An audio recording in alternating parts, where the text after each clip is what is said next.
Hello everyone, and welcome to our weekend reflection brought to you by Spirit Juice Studios. In our first reading this week, first we have this beautiful narrative about wisdom. And so the first question we need to ask ourselves is, what is wisdom?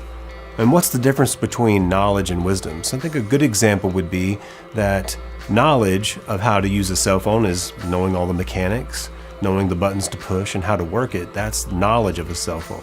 Wisdom's application of a cell phone would be, when should I use a cell phone? Should I turn my cell phone off when I go into church? We hear in the gospel today a real challenge about those 10 virgins. 5 of them were wise and 5 of them were foolish. And we may not understand the vital nature of this parable right away because for many of us, light is around us all the time.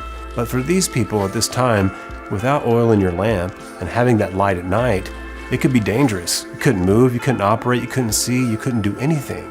It was a matter of survival. How do we keep oil in our lamps, I guess is the question for us. We can have the knowledge of the church's teachings and the sacraments. We can have the knowledge that Mass is a powerful reality. But wisdom would take it further. It's the exercise of those things.